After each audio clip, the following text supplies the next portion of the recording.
Hello, welcome to Little Literati. I'm Jess, and this is my second quarter book haul video for the year 2017. So this will encompass books that I have brought into my home in April, May, and June. So let's get started, shall we? So I, over the past few years at library book sales, have bought book 1 in this series, which is The Air Affair, and book 3 in this series, which is The Well of Lost Plots. And I have them in the same edition. They're the Penguin books with the orange and the white paperbacks. And I've not been able to find book 2 for the longest time.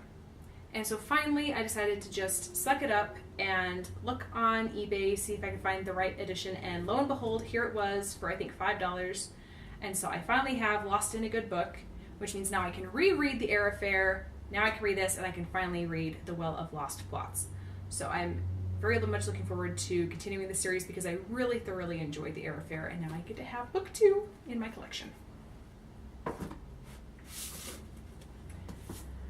I don't know about any of you, but I really enjoyed the YouTube video series that was the Lizzie Bennet Diaries. I thought it was a really fun modern adaptation of Pride and Prejudice through the use of vlogs. I thought it was really fun and clever and just inventive, and I really enjoyed it. So I haven't looked into these before, even though they've been out for a couple of years, but I was at my local used bookstore and this was sitting there and it was only a couple of dollars, and so I figured, you know what, for that price I might as well see if this is any different or any better or how it compares to the YouTube video series. And so I picked it up, and for the most part it's pretty much what you would expect. It's very similar. There are a couple of events in here that aren't in the TV series or in the YouTube series, but it complements it nicely, and so it wasn't really anything new really for the most part, but it was still a fun read. So I decided to add this to my collection. And I know on this channel it's been very evident that I really enjoy literary adaptations and remakes and retellings. So this is The Graveyard Book by Neil Gaiman, and this is based on the idea of the Jungle Book, but everything takes place in a graveyard instead. So for example, instead of being kidnapped by monkeys, Bod gets kidnapped by ghouls, and so that's kind of a fun twist. And then instead of Bagheera being a panther, there's a vampire that looks after him and keeps him safe. And so it all takes place in a graveyard, and I really enjoyed seeing the parallels between the Jungle Book and then the Graveyard Book. And actually my husband is in the middle of it right now, and I've kept this book from him for a while, adding it to my stack of books that I needed to talk about so I didn't overlook it. But I had a hard copy and a hardcover copy, but you know how I feel about paperbacks, and so I bought a paperback copy also at the used bookstore because it was also only a couple of dollars. And this one actually has shiny gilt lettering, which makes it pretty. So I now have a paperback copy of The Graveyard Book. Also in April, I bought The Girl of Fire and Thorns, the actual first book in the series, and I had bought books 2 and 3 in the last video I posted about book hauls, so if you want to, you should go look that up. And then I also bought The Girl of Fire and Thorns stories, which are 3 short story prequels stories about 3 of the main characters, or at least the secondary characters in the series. And so I bought these to add to my collection, so now I have all 4 books. And then in May, when I went to the Sarah J. Maas book signing, Ray Carson was also there, and so she signed all 4 of my books, which was really great. So now I have all 4 and they're signed. A couple of months ago, I read Six Crows, and then I read Crooked Kingdom, and I had read the Grisha trilogy before, I think last year or the year before, and I liked it. I didn't love it as much as everyone else seemed to, but I did enjoy it. And so I decided, well, if I'm going to buy those books in paperback when they finally come out, I should probably have the original trilogy in hand so that they can all be together. So I bought this, I got it off of Amazon, it was new, except that the box showed up all torn, which made me less than happy. But the books inside are fine. And it also came with a map poster of the world. And of course, the month after I bought this, or maybe it was in June, so I guess 2 months after, I haven't read these copies of these books. And so the books are still brand new. And of course, just because I bought them finally, they've announced new editions that they're coming out with, of course, that I actually like a lot better. So I might have to just give these to my sister when she comes next month and get myself the new covers, because she won't care, and I am anal retentive enough that I need them all to match. So that might be what I have to do. But anyway, for right now, I have these copies of the Grisha trilogy for my collection. And I know I talked about this in a previous video, but I bought this copy of A Crown of Wishes, and it showed up, and I didn't read the fine print before I bought it off of Book Depository. And so this is the International Edition, which is gigantic, and so it doesn't fit on my shelf. I have to put it in like this on my shelf, which is not a happy thing. I mean, it looks gorgeous and shimmery, but I am wanting the real paperback edition when it comes out next year. It'll be a lot smaller, and also won't be water damaged because it showed up wet on my doorstep. So I got A Crown of Wishes. I loved this book. I just wasn't happy with the size, and it was my own fault, but I just wasn't happy about that and about the water damage. So next year I'll have another copy of it that I'll talk about then. My subscription box books for the month of April. For Fairy Loot, I got Given to the Sea, and for Owl Crate, I got The Upside of Unrequited. And I read Given to the Sea and didn't love it, and I still have not read The Upside of Unrequited. So hopefully soon, eventually, I will get around to that. Now on to May. And May was a month I was very much looking forward to when it came to adding books to my house, because a lot of the books I wanted I had read before, and I knew they were going to get released in paperback edition, and so I was eagerly awaiting them, and they came, and I was so happy. So this is My Lady Jane, which I absolutely love. I love this book. It's so funny, and we were driving to my brother's wedding at the end of May. We were in the car for a long time, and I had the audiobook version playing in the car, and my husband really enjoyed it as well, and he was laughing along to a lot of the antics that the characters get up to. So this is an alternate history version, well, it's an alternate history of Lady Jane Grey. And so I was so excited that this came out in paperback and I could have my own copy of it. And then I saw, like right as this was showing up, that the authors, the same three ladies who wrote this, are coming out next year with a second book in a series, and it's called My Plain Jane, which is going to focus on Jane Eyre. And if you've seen this channel at all, you know how I feel about Jane Eyre, and so I'm very excited about that. And I'm excited to see the fun, twisty little take that they have on Jane Eyre and Charlotte Bronte. So I'm very excited about that. But this is My Lady Jane, and this is book 2 in the Jacoby series. This is Beastly Bones, and so I knew that book 3 was going to be coming out in paperback this fall, and so I needed to add book 2 to my collection. I'm pretty sure I talked about book 1, Jacoby, in my other book haul video for this year. But this is Beastly Bones, and the first one kind of could be a standalone, like it kind of finished its story up pretty nicely. This one very much connected with the third book, so I'm excited for when the third book comes out in paperback, so then I can add it onto my shelf as well. And they've announced finally book 4, the title is coming out this fall, and it's The Dire King, and so the hardcover is coming out this fall as well, and then hopefully next year I'll be the paperback of that book. But Beastly Bones was something I was very excited about, and I finally just bought it for myself because I couldn't stand the suspense anymore.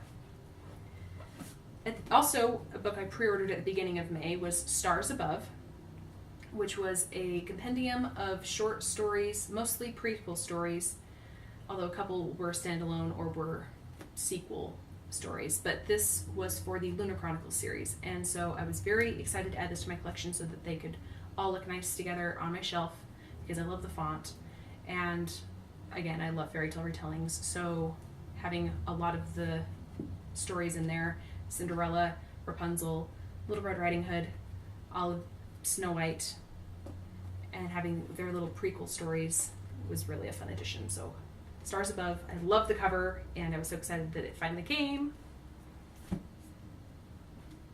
This was the one I was probably the most excited about of all of them, and it finally came in May, and yay.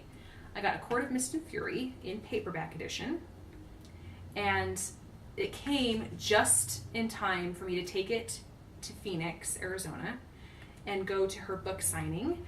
And so I have here the ticket that I went and a personalized copy of my book, A Court of Mist and Fury. And I had a copy of the third book because you had to buy a copy of the third book to get into the signing. But I actually took it back to the store afterward because I don't do hardcovers. And so I'm looking forward to buying that in paperback next year when it finally comes out again. But yay, I get to have this copy, and I'm so excited because I love this book so much. And now I have my very own copy of it that I can hug and snuggle and caress and add to my signed book collection. For Mother's Day, my husband took the hint and bought me Sorcerer to the Crown because I had very broadly hinted in a previous video that I liked this book and Mother's Day was coming up and I wanted him to buy it for me, and so he did. And so I have my very own pretty copy of Sorcerer to the Crown that I got for Mother's Day. And for my Fairy Loot book for May, I got Flame in the Mist, which is not a standalone book. It is definitely the first in a series. I have no idea how many books are going to be in the series. I was very excited about this because look, the cover is gorgeous. I mean, it really, really is. And I don't remember looking on the inside, but it's absolutely a gorgeous book. I didn't get quite as happy about this while reading it as I had hoped, and so I was a little bit disappointed. It ended very much on a cliffhanger, and so I'm excited to see what happens, but I'm also not as excited as I maybe otherwise would have been if the characters had, I don't know, spoken to me a little bit more. I think I mentioned in the video where I talked about my wrap-up for the month I read this, and I couldn't tell whose characters were, what motives each character had and why they were behaving the way they were, and so I didn't know who to root for, and that's still how I feel at the end of this book. So I'm hoping that the next book clears some things up for me, and I will be looking into reading that one. I might not buy them though until they're all out, and then they're all in paperback.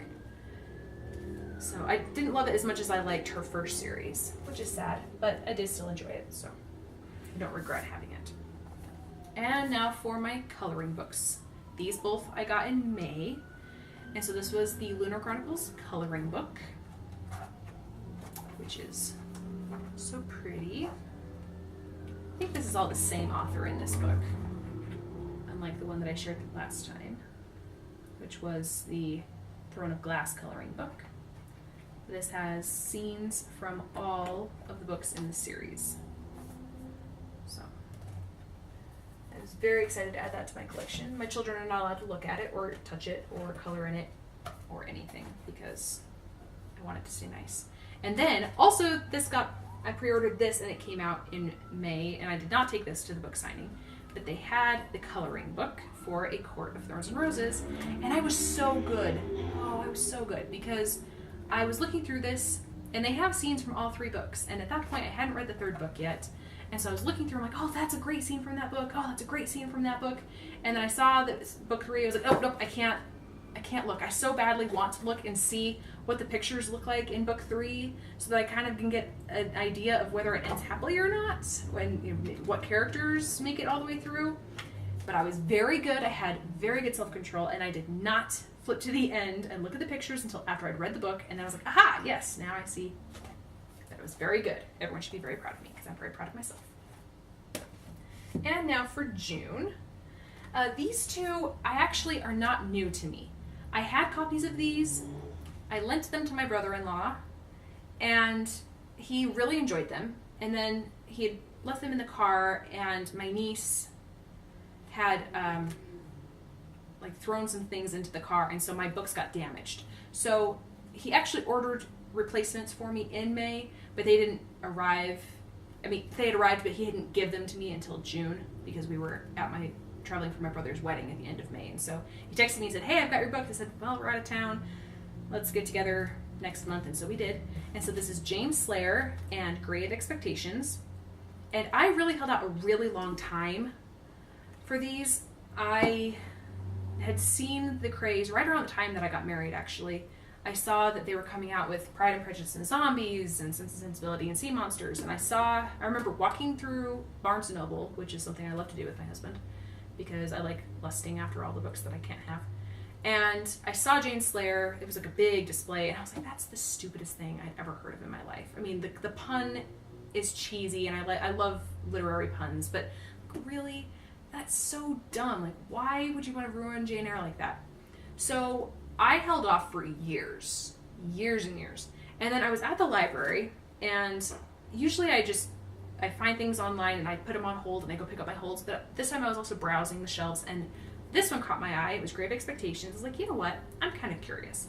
So I grabbed Grave Expectations, read it. I thought it was a really brilliant take on Great Expectations with werewolves. So Pip is a werewolf, and so instead of Joe, his brother-in-law, being a blacksmith, he's actually a silversmith. And Miss Havisham is a vampire, which is why she never leaves her house. Anyway, and she raises Estella to be a vampire slayer. It's so fun. Anyway, but I loved this because it wasn't just tacked on. It didn't feel like it was unnecessary. It actually felt like it integrated very well with Dickens' original story. And I really enjoyed it, and so I was looking up the author. I'm like, oh, she's the one who did Jane Slayer that I was making fun of all those years ago. So I couldn't actually check it out in the library because it wasn't available in any of our local libraries. So I had to just buy a copy of it. And I bought it and read it and loved it. The only problem I had with Jane Slayer was towards the very end. She refers to her Stake-O-Matic, which was really anachronistic enough that it threw me out of the story and really just jarred me wrong. Like, really, you could have come up with any other name, but the Stake-O-Matic felt very modern and not at all from the 19th century. So that was my one complaint about it.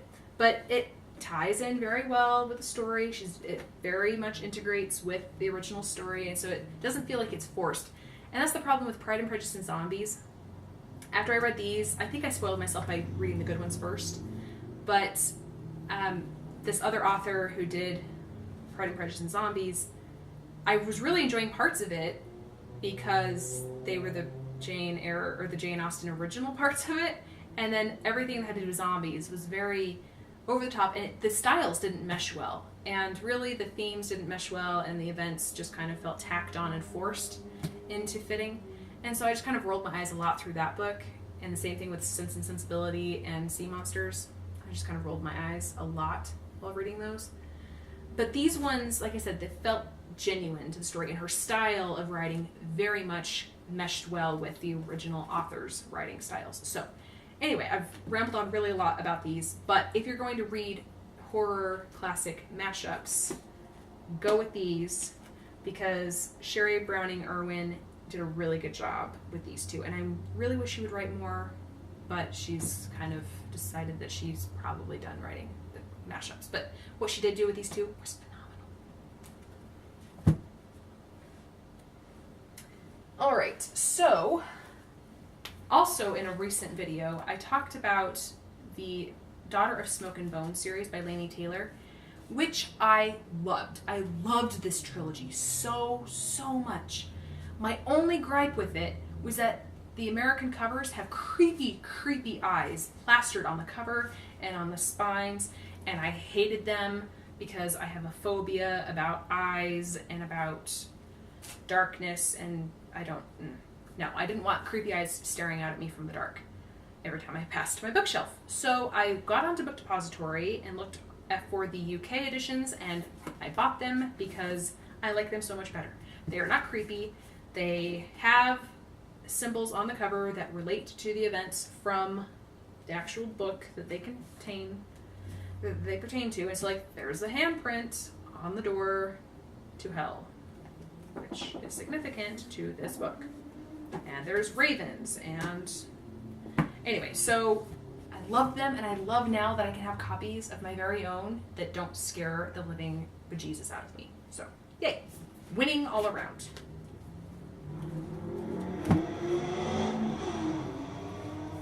I finally caved in and bought My Fair Gentleman. I know I've mentioned several times these proper romance books. And so I had read a couple of times now the Beauty and the Clockwork Beast book by Nancy Campbell Allen. And so this is the other book she wrote for the proper romance line. And this is My Fair Gentleman, which is, of course, a gender swapping on My Fair Lady. And so Ivy is trying to educate, not really educate, but try to rehabilitate Jack into high society because he's been a sailor. His grandfather disowned his father, and so he's been raised in poverty his whole life, and he's been raised as a sailor, and he's now a captain, but now his grandfather has died, his father is dead, and so now he gets to be the Earl, and he doesn't really know how to function in high society, and so Ivy has to kind of educate him in how to have etiquette and how to actually behave appropriately in certain situations. And so it's actually not a very long book, which I was a little bit disappointed about, but the story is still fun. And so I now have My Fair Gentleman. And my subscription book for this month was Roar by Cora Carmack, which I still have not read, although it sounds really interesting. It's a story about storms and storm magic. So that will be a lot of fun as well. But I haven't had a chance to really sit down and read a bunch of my books that I've added. So, all told, there are 26 books that I got in the second quarter of this year. That's not including ebooks or audiobooks, because I actually, during May, I think it was May, I finally started getting a couple of audiobooks, and so I've just been adding several to my collection, and of course I don't have their audio. I don't have them in hardcover. Although I actually do. I actually have a lot of them in hard copies, but so they're books I already owned and I knew I liked, but still I don't have the tangible audiobooks on me, or the ebooks. That kind of defeats the purpose.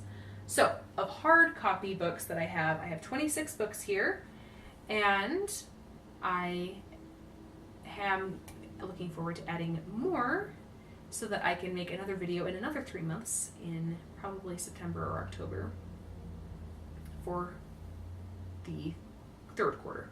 But for the second quarter, 26 beautiful books. I love them so much. And let me know what books you've gotten these months and which ones you absolutely loved and that you caressed and fawned over when you finally got your hands on them as well. So let me know what you love, and in the meantime, let's just read good books. Thank you.